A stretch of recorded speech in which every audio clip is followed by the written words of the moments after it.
Hai semua, gue Wasa. Kali ini mau ngebahas Smart TV Samsung lagi nih. Cuma kali ini beda ya TV-nya dan bisa dibilang ini pertama kalinya gue juga ngerasain TV yang kelasnya beneran premium. Tipenya adalah Samsung OLED TV S95D 65 inch 4K. Ini kenanya tapi bukan review deep banget ya, tapi kayak pengen aja bagiin pengalaman ke teman-teman gimana rasanya nonton di OLED TV. Siapa tahu di sini juga ada teman-teman yang mungkin lagi cari TV layar gede buat nonton bareng sama keluarga. Atau baru ngisi rumah baru gitu dengan barang-barang smart home dan pengen punya TV premium yang bisa jadi hub juga. Terus ya video ini bisa jadi referensi. Kenapa premium? Karena ya pas gue lihat harganya aja ini TV tuh sekitar 30 jutaan, gede. Jadi ya mau gak mau teman-teman mesti siapin 40 juta aja buat menebusnya. Tapi ya pasti masih ada kembalian tergantung promonya. Men, TV seharga segini gitu ya, hitungannya tuh masuk jajaran kelas atas yang pasarnya pastinya tuh bukan buat lagi kaum mendang-mending. Dan buat mereka yang emang cari kualitas TV dengan panel terbaik dan ngasih pengalaman nonton yang bikin puas banget. Ibarat nih kalau kita ngomongin ses segitiga ekonomi ya, targetnya tuh ada di paling puncaknya si TV ini. Nah makanya dari itu gue tuh kepikiran, kan nggak semua orang juga bisa dan mau gitu beli TV kayak begini ya. Tapi ya tetap aja penasaran kayak gimana rasanya pakai TV se-wow ini. Makanya gue mau cerita-cerita lewat video ini ya. Yang jelas, Smart TV Premium Samsung OLED 65 inch yang paling ngebedain banget dibandingin sama Smart TV lainnya adalah adanya AI dan juga prosesornya. So, buat teman-teman yang kira-kira mau langsung di skip aja videonya, ya terserah, bebas aja. Tapi buat teman-teman yang masih mau stay, yuk disimak aja ulasan ya santai ini. Jadi, yang paling ngeh banget buat gue pribadi sama TV ini pas pertama kali datang itu tipis parah. Tipis fisiknya. Sempet bingung sih ini tuh mesinnya tuh ada di mana, karena kan biasanya Smart TV itu ada kotak lagi kayak semacam konde gitu di belakangnya ya. Nah ini tuh nggak ada. Ternyata kalau TV modelan kayak gini mesinnya itu terpisah guys, atau kotak begini yang dinamain One Connect Box yang bisa kita taruh ngumpet di belakang standnya kayak begini. Isinya banyak port-port pendukung buat koneksi si TV-nya ini, termasuk colokan listriknya juga ke kotaknya. Soalnya biasa yang beli TV kayak begini itu tuh concern sama estetik ruangan dan manajemen kabelnya tuh rapi banget. TV-nya juga estetik, kabelnya rapi, ya udah cocok. Terus layarnya ini juga matte, nggak gampang mantul-mantul cahaya. Berasa banget kayak layar monitor ataupun laptop zaman sekarang. Samsung menyebutnya OLED glare free. Biasanya di rumah-rumah mewah gitu ya, yang pasti bukan rumah gua sih. Itu kan jendelanya gede-gede, terus lampunya atau pencahayaannya juga banyak. Jadi cahaya yang datang itu bisa masuk dari mana aja. Nah dengan adanya OLED glare free ini, bikin cahaya yang masuk itu jadi nggak mengganggu visual layar si TV-nya ini. Terus masih soal visual yang dihasilin ini, gue bisa bilang ajib banget sih bagusnya. Apalagi kalau teman-teman tuh demen sama warna yang vivid gitu, atau gampangnya kalau udah kebiasaan ngeliat HP dengan layar AMOLED yang saturasinya naik, ini mata jadi makin dimanjain banget tiap ngeliat konten yang ada. Warna terang apalagi warna hitamnya ini tuh pekat banget, udah nggak perlu diraguin lagi. Hal ini juga berkat adanya chip NQ4 AI Gen 2 prosesor yang bisa bikin konten di bawah 4K ini jadi ditingkatkan mendekati 4K.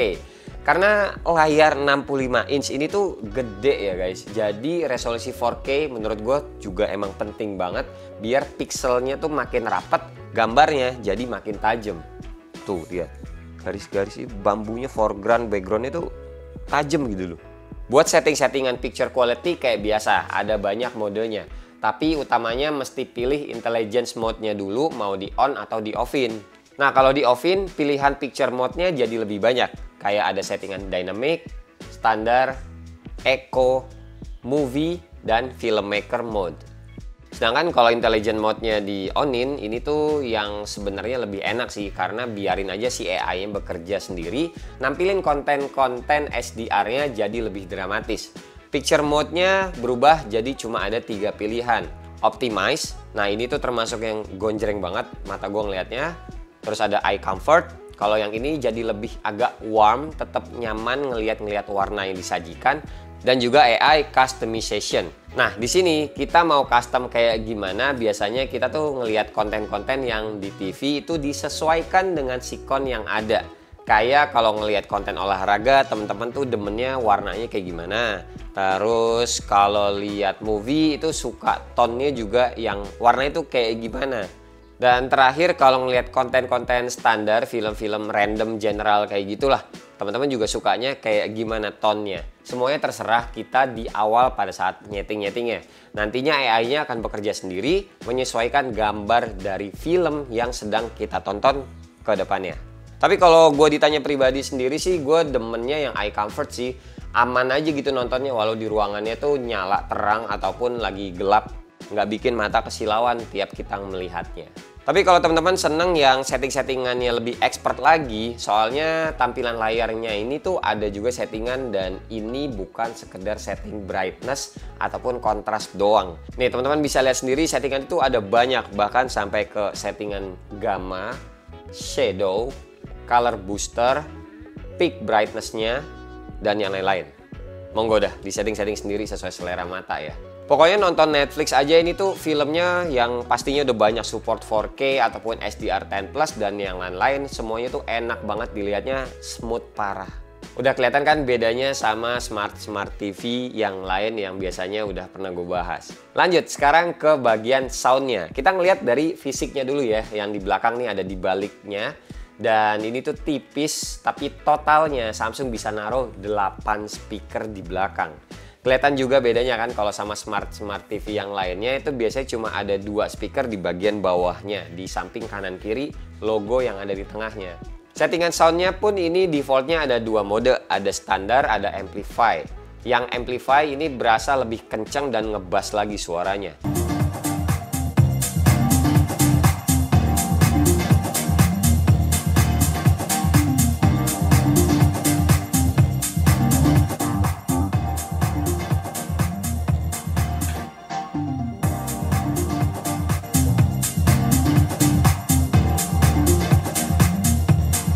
Di settingan lainnya ada equalizer yang bisa kita atur sendiri juga sesuai selera.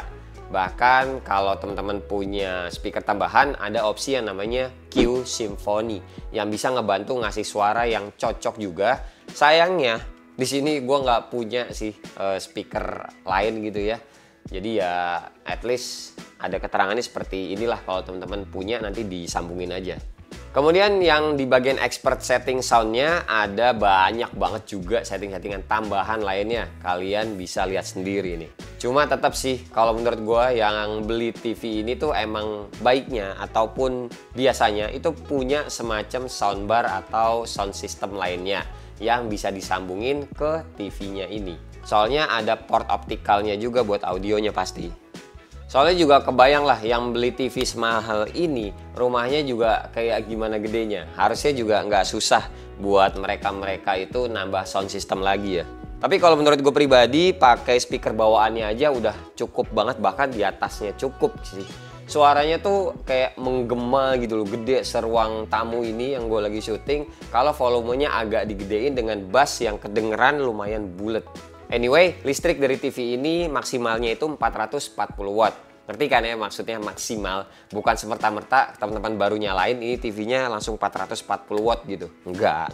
Volume kalian gedein, brightness kalian tinggiin. Pokoknya kalian mentok-mentokin kanan, baru itu makan 440 watt. Oke, kita lanjut ke fitur lainnya yang ada smarting-nya lah pastinya.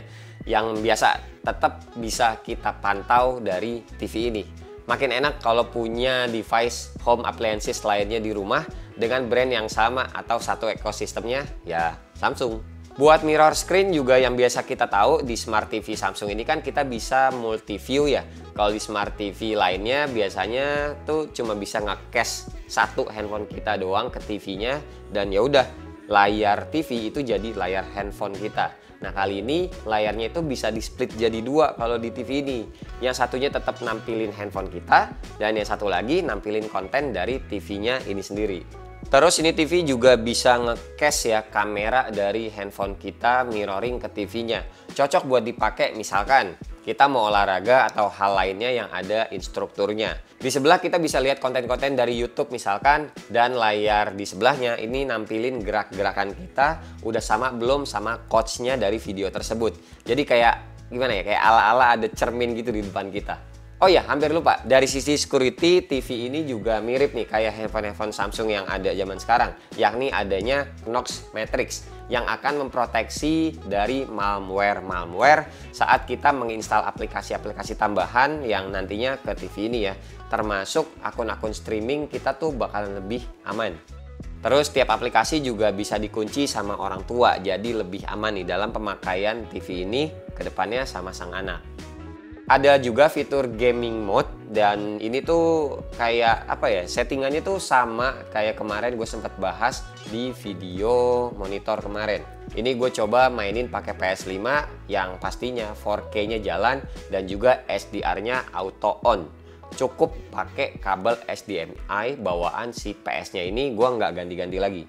Ada beberapa pilihan tambahan kayak screen mode di gamenya tuh genre apa yang banyak pilihannya kayak yang kita lagi mainin gitu loh, bisa standar, RPG, RTS, dan lain-lain. Ada juga virtual aim point, terus rasio layarnya juga bisa diubah, minimap zoom juga ada, terus more setting, ini tuh isinya ada kayak begini lagi opsinya. Terus game motion plus, kalau gamenya mendukung bisa lebih smooth lagi, tapi ini biasanya kalau dicolokin ke PC sih, bukan ke PS. Terus sound output, dan terakhir help guide-nya. Dan ini di menunya juga kelihatan nih FPS gamenya pada saat kita mainin ini seberapa. Sejauh yang gue coba sih rata-rata ya cuma ada di 60 dan juga 120 FPS di game yang nggak begitu berat-berat banget pas main PS5. So ya beginilah yang bisa gue ceritain ya ke teman-teman soal Smart TV Premium Samsung ini, OLED TV S95D 65 inch. Ya bisa dibilang ini emang pengalaman yang amat sangat menyenangkan lah ya buat mata kita dengan TV sebagus ini yang gua rasain. Nonton Conjuring gitu malam-malam dengan lampu ruangan mati semua, ngelihatnya tuh kayak makin deep gitu loh, dengan visual gelap-gelap yang apa ya, masih tetap jelas banget gitu ngelihatnya. Parah sih. Ini TV sebenarnya bikin ketagihan, racun, tapi mahal ya. Coba ya tenang aja, harga yang gue sebut tadi itu adalah harga SRP-nya. Sekarang tuh udah lumayan turun banyak harganya, dan buat detailnya yang sekarang jadi harga berapa, teman-teman cek aja link di deskripsi di bawah, nanti gue sediain. Dan ya udah, pokoknya segini aja pengalaman yang bisa gue sharing-sharing menggunakan atau make selama kurang lebih 2 minggu sih TV Samsung OLED 65 inch ini. Gimana menurut teman-teman, beli atau enggak? Ukurannya tuh 65, ada yang lebih gede lagi sih. Ya disesuaikan aja sama ruangan sih pastinya ya.